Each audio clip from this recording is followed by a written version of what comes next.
Bonjour. Les négociations pour former un nouveau gouvernement de coalition en Allemagne ont échoué.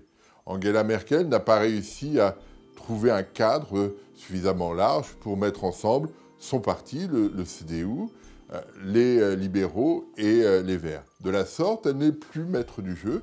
C'est désormais le président allemand, Steinmeier, qui est maître du jeu et qui va décider de la dynamique de l'équilibre politique allemand.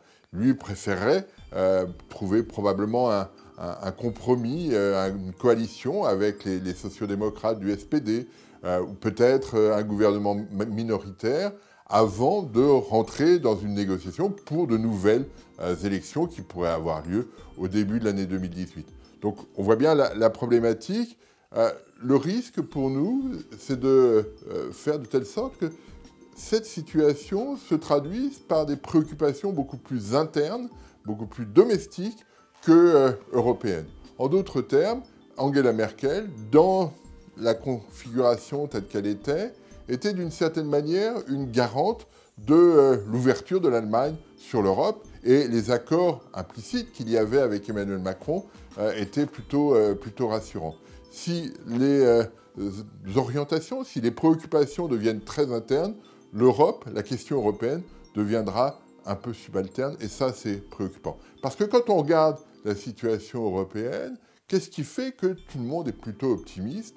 Il y a deux choses. Il y a le retour de la croissance et de l'emploi, ça c'est indéniable, mais il y a aussi l'idée que, ça y est, on est un peu sorti de la crise et on peut s'attaquer aux institutions européennes pour les pérenniser, faire de telle sorte que l'environnement soit beaucoup plus certain, beaucoup moins risqué que par le passé. Donc ça sont les deux piliers de cet optimisme qu'on voit aujourd'hui. Si la question européenne n'est plus au cœur de la question allemande, en d'autres termes, si Angela Merkel n'est plus aussi leader, ou si le leader qui prendra la suite n'est pas très européen, eh bien cette partie-là va être fragilisée.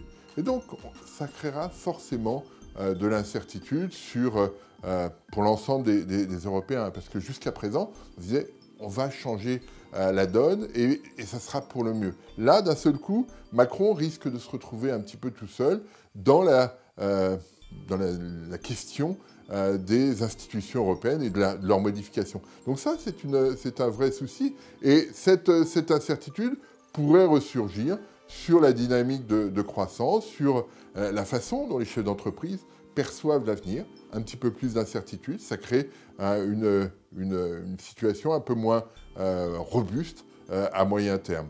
Et si c'est effectivement le cas, s'il y a une discussion autour de ce que pourrait être l'Europe, eh bien on ne peut pas exclure qu'on ait un retour des populistes. Aujourd'hui, les populistes sont un peu en retrait parce qu'il y a de la croissance, parce qu'il y a de l'emploi, parce qu'il y a ces perspectives européennes. Si ces perspectives européennes sont moins fortes, s'il y a une perception d'une situation cyclique sur le plan économique un petit peu moins robuste, eh bien ne doutons pas que ces populistes reviendront à la surface. Et ça, c'est quelque chose qui peut être problématique. Donc voilà, espérons que la situation va pouvoir trouver une solution pour que, effectivement, on puisse demain repenser à nouveau les questions européennes en France et en Allemagne pour construire un nouveau cadre ou un cadre amélioré de l'Europe pour faire de telle sorte qu'on puisse se projeter